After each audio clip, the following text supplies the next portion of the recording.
Right guys, welcome to the channel, and this is a video, something that I'd never normally tackle by myself. I'd get a tradesman in, but I keep getting let down off tradesmen where I am. I don't know where you are, but some places in the UK it's really hard to find a good reputable tradesman. So I thought I'd tackle a project myself. So many of you would have seen the small sort of bashed up gate I had at the front of where I do my woodworking, so I've took that down and I'm going to build my own and a gate, or that was the plan anyway. We'll come more to that sort of further on in the video. So this is the fence post, a 4x4 treated fence post I'm cutting down. Now I have watched some YouTube videos on how to do these kind of things, and this is the first time I have ever tried to tackle anything of this size in my life. So let's see how it goes. So I cut that to an angle there for when it rains, the rain sort of falls away from it. Now, I'm just treating the base. It gets 2 coats of this black bitumen type substance, which smells absolutely divine. I love it. People will hate it. So, here's Red from Red's Workshop. He's bought this sander off me. You will have seen me clean that sander up. Go ahead and watch his channel. I will put links down below. Another YouTube woodworker that you all need to subscribe to. So I'm just measuring out here. Don't worry about that button at the bottom. So all the wood I'm using is this is 4x2 treated timber, and then I use a 6x1 for the sort of panelling that'll go on the front. So I'm just squaring it up to the wall here with 4x2s, and I'm just going to cut them to sort of the size I want, because at this point of the build I'm unsure of how high the gates are going to be. So I'm just making some spacer blocks here, so the battens that sit onto either side of the wall sit up from the floor to stop water sort of penetrating up. Does that make sense? I hope that's right. So I've already pre-drilled these battens, these 4x2 battens, and I'm going through now with SDS bit, squaring it up, and then I've got these concrete screws that bite into the brick. Obviously you can use the other type screws and all that kind of stuff, but I've been told that these are really good, and when I put these in, they're absolutely rock solid. They actually bite into the brickwork. You just be careful what you're doing, you don't sort of like strip them out inside, but they do work. And I was a bit skeptical of it, but actually I couldn't budge these posts once I put them up. So I'm just going in there with the actual screws, like a concrete brick type screw, and I got them from the screw shop. So I'm digging down now. So the ground on the top here was really, really soft, and it all sort of broke away around the edges. And this is where I watched YouTube's and they made it look easy, but it's harder than you think it is. So as I'm going down there where I wanted the post, I actually come across a gas main, so I couldn't put the post where I wanted, and it scuppered my plans. I wanted the gate a certain size. I wanted like an oversized gate so Shelley could get her stuff through, like she does vintage clothes and all that kind of stuff. If I remember, I'll put a link to a vintage site where she sells all the stuff from. So I've had to move it over, if you can see there. So I've had to dig down again at the side because there's a gas main down there to the left. So I'm using some of the postcrete I've seen everybody using, and I've got it all sort of levelled up there. I've made sure I've done that and got it all nice and plumb and level and whatever.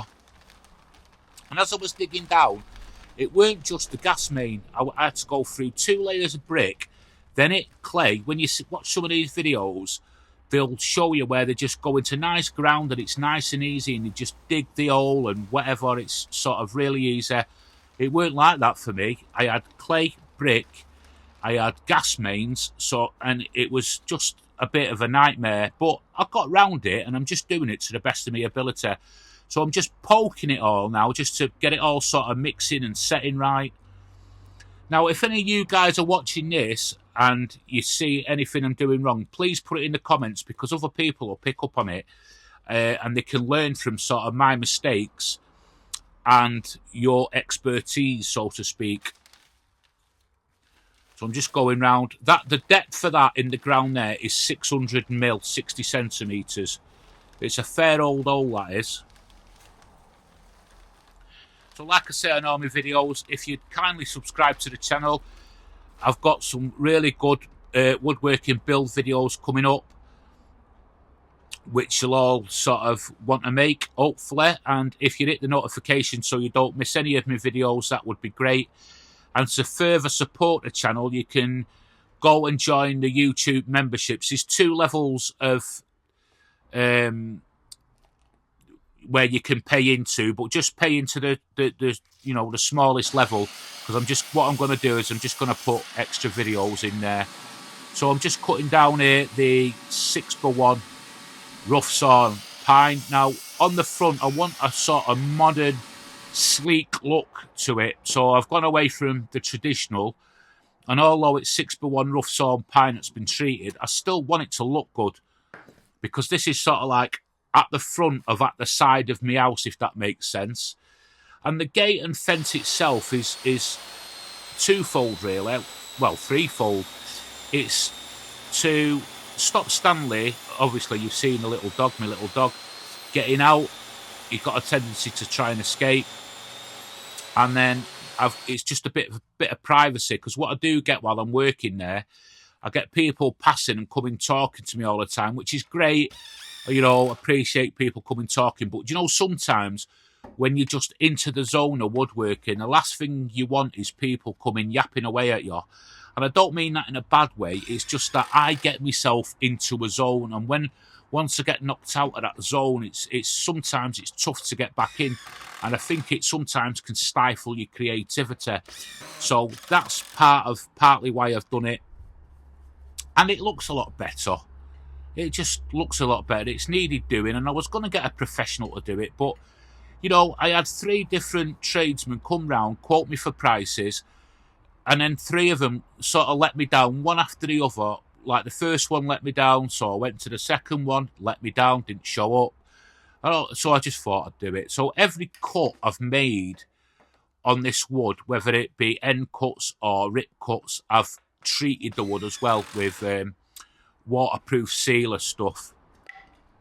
Every single bit and every screw hole where I've screwed into the wood, I've actually gone over it with sort of sealer to make sure. There you can see there, I'm just going over it, every little bit with sealer, everywhere I've, you know, breached the sort of surfaces, so to speak. So that's the sort of side bit, the privacy screen section. So onto the gates.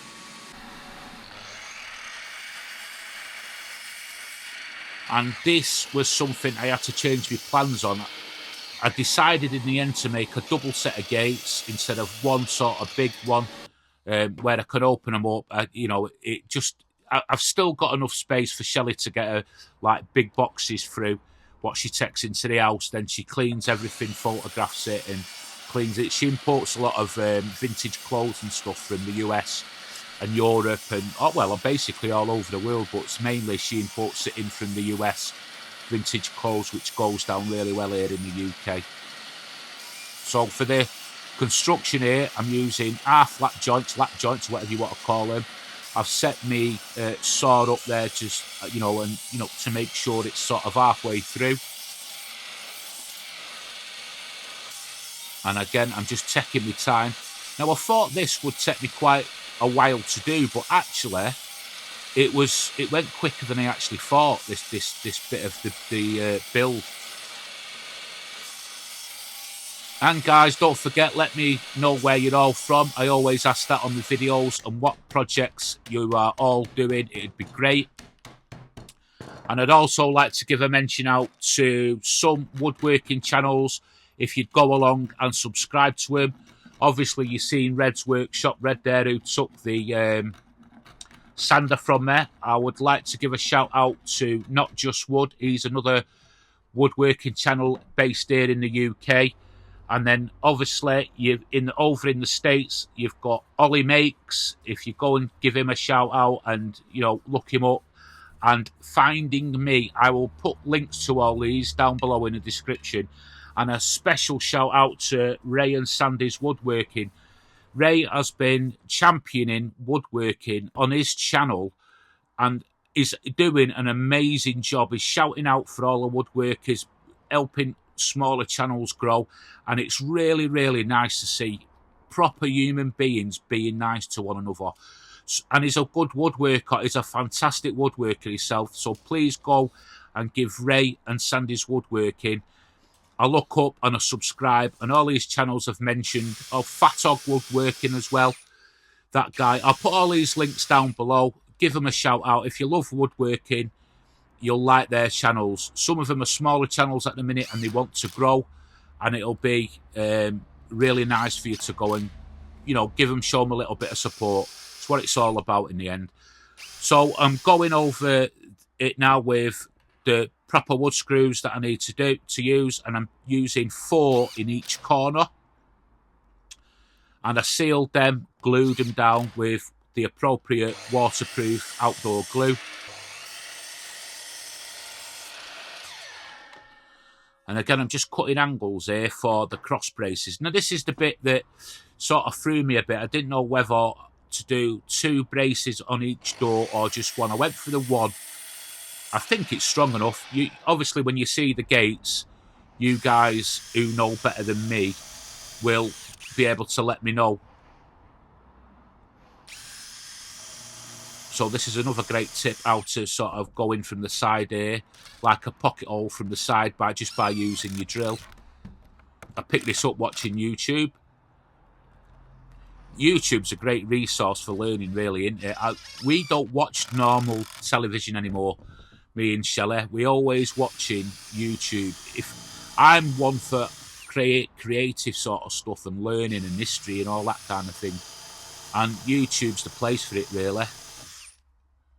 Never watch normal telly.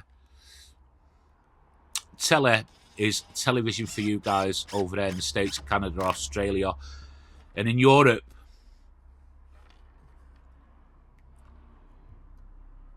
So again, I forget the size of these screws, but they're quite long screws. And what I've done, I've pinned them both together there to make them easier to install, which was another trick I picked up off YouTube. And obviously to, you know, get me hinges on. So I've levelled everything up, and I've got like a bit there, like a centering bit, that centres all the holes up perfectly. And I'm making sure I've got a level there at all times just to make sure everything looks nice and level.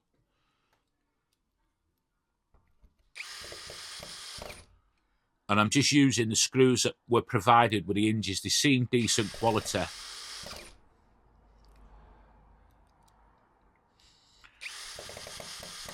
So let me know what the biggest thing you guys have made, you know, project that you've sort of stood back and thought, I made that, and been really proud of yourself.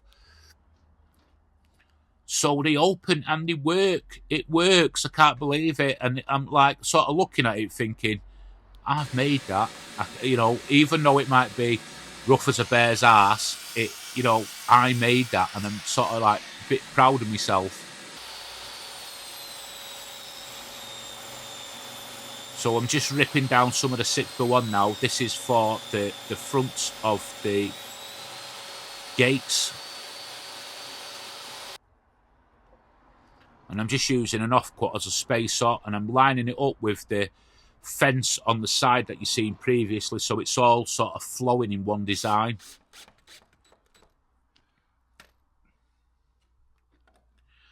And every single bit, I make sure everything is level.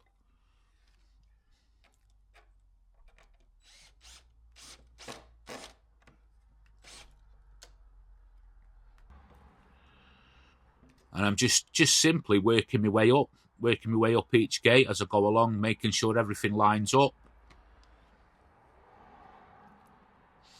Now what I'll do with this, because it's fresh treated wood and I've gone over it with water sealer and all that kind of stuff, I will, just after winter, I will give it another treatment and then I will look after it that way. Every 6 months or so, I will check it out and make sure everything's as it should be.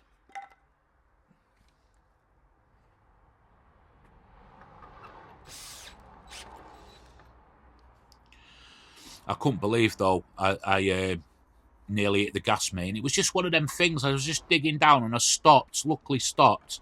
And as I was scooping away, I just got like a sight of a yellow pipe, and I didn't even know what a yellow pipe was. I went and Googled it, and it was a gas main. Lucky I didn't go further. So always check when you're digging down. Always check for services, water mains, drains, that kind of thing. Again, it gets 2 coats of this on all the ends, all the cut ends and everything. Where all it I've screwed in, I'll go over that. Maybe this is an unnecessary step, let me know, but I just thought I'd do it anyway. And I'm quite happy how them concrete screws have held up as well. They are absolutely solid.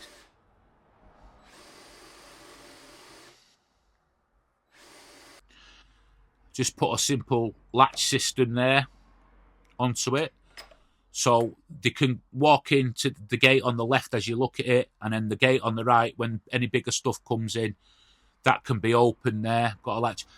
Down at the bottom there where you can see where I dug, I just sort of threw some dirt over the concrete there. I'm going to patch that. I'm just waiting for some sort of patching concrete type stuff to come. But in the new year, next year, all the front driveway and the front of the house is being done. So I don't want to do too much to the floor there at the moment, but I will patch that. So let me know, guys, what you think. The fence on the left there is a bit higher because obviously for privacy, but I could have made it all one level to probably to the sides of the gates, but it's fine. What do you think of that design? And it goes with my log store that I made. And I'm going to be making another project for outside that you'll hopefully see next week that'll go with this, and hopefully the same sort of design. So keep tuned for that one. It's a really nice one, something I've not made again, but I'm going to have a go at it, and I'm going to show you all. I'm really pleased with it. I'm proud of myself, to be honest. Didn't think I'd ever do it. Saved myself a load of money as well. Thanks for watching, guys, and on to the next one.